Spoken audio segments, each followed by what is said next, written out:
ఇప్పుడు Stambhadri news breaking news. Prakash, senior consultant critical care department, Yashoda hospital, Somajiguda నుంచి. So బేసిక్గా ఏమి అంటే ఇప్పుడు మనం గ్యాదర్ అయింది ఐసీయూ అవేర్నెస్ గురించి మాట్లాడదాం. ఐసీయూ అంటే ముందు ఒక 10 ఏళ్ల క్రితం ఇప్పటికి కూడా అనుకుంటున్నారు, ఒకసారి పేషెంట్ని ఐసీయూలో పెట్టాము, వెంటిలేటర్ మీద పెట్టాము అంటే ఇంకా అయిపోయింది, చివరి క్షణాలు, వెనక్కి రారు, అనవసరంగా పైసలు బడ్డం తప్ప ఇంకేం లేదు అని చెప్పి అందరూ భావిస్తున్నారు.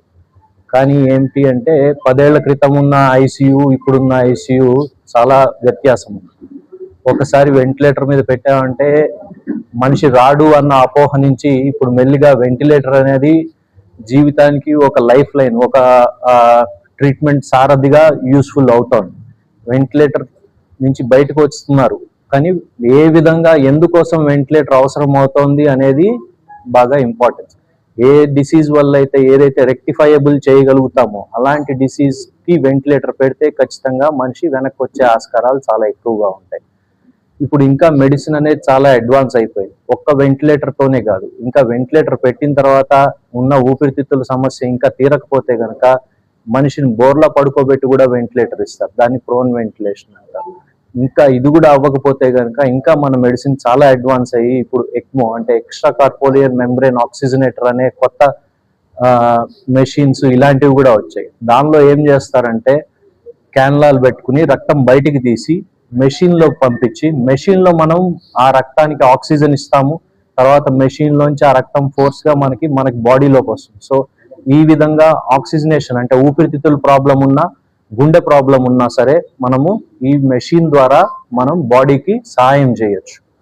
సో ఇది ఎప్పటి వరకు చేస్తామంటే ఆ ఊపిరితిత్తులు, ఆ హార్ట్ తన వంతు తాను రికవర్ అయ్యేంత వరకు ఈ ఎక్మో మెషిన్ ద్వారా మనము కృత్రిమంగా మనిషిని ఆ డిసీజ్ తీరేంత వరకు మనం బయట నుంచి కృత్రిమంగా బాడీకి సపోర్ట్ అనేది ఇవ్వచ్చు. దీన్ని ఎక్మో అంటాం. సో యశోద హాస్పిటల్ ఎక్మోలో చాలా ముందంజలో ఉంది. మనము వేరే ఊళ్ళకు వెళ్ళి మరి ఎక్మో అనేది పెట్టి మనిషిని అక్కడి నుంచి తీసుకురావడం జరిగింది.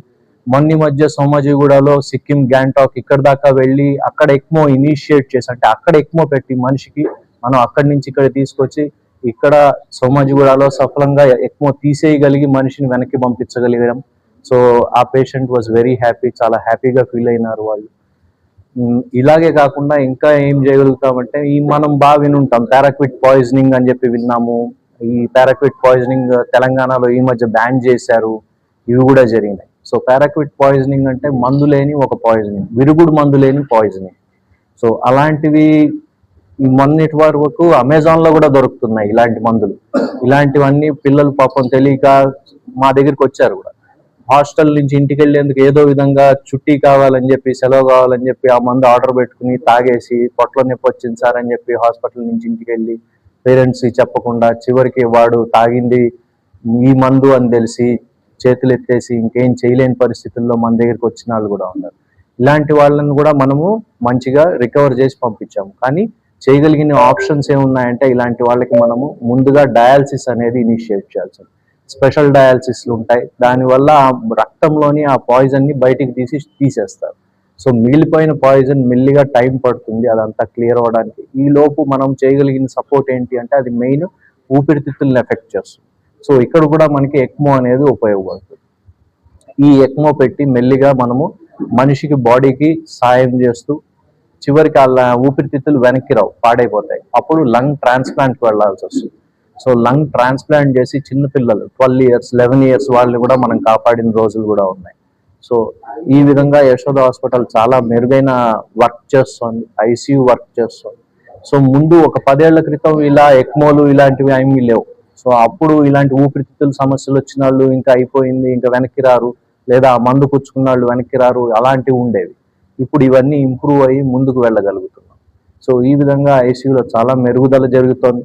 ఈ ఐసీయూ అవేర్నెస్ ఎందుకు కావాలి జనాలకి అంటే కనుక, ముందు ఐసీయూలో పెడితే వెనక్కి వచ్చేవాళ్ళు కాదనుకునేవాళ్ళు, ఇప్పుడు అలాంటి పరిస్థితులు కావు. ఖచ్చితంగా గట్టిగా ప్రయత్నించి పలు రకాల విధంగా మెషిన్స్ ఇలాంటివన్నీ వచ్చాయి కాబట్టి ఇలాంటివన్నీ చేస్తూ ఉంటే బయటకు వచ్చే ఆస్కారం చాలా ఎక్కువగా ఉంటుంది. ఈ మీ ద్వారా ఇది జనాల్లోకి ఇంకా ఎక్కువ వెళ్ళాలి అని చెప్పి కోరుకుంటూ ఆ, ఇంకా మంచి వర్క్ చేయాలి అని చెప్పి, అందుబాటులోకి రావాలి అని చెప్పి మీ విధంగా చెప్పదలుచుకున్నాం. రావడంతో అందరూ భయపడాల్సిందేమీ లేదు. ఇంకా ఐసీయూ నుంచి మెరుగై బయటికి వెళ్లే శాతం ఎక్కువ ఉంది ఐసీయూలో ప్రాణం కోల్పోయే శాతాల కన్నా.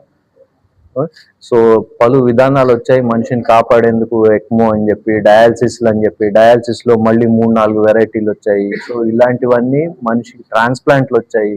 Lung transplant, liver transplant, kidney transplant, ఇలాంటి ట్రాన్స్ప్లాంట్స్ అన్నీ వచ్చాయి. సో ఈ విధంగా మనము మెడిసిన్ పెరుగుతోంది కాబట్టి, ఇంకా నాలెడ్జ్ అనేది అలా పెంచుకుంటూ వెళ్తున్నాం కాబట్టి డెఫినెట్ గా లైఫ్ స్కోప్ అనేది మెల్లిగా పెరుగుతుంది.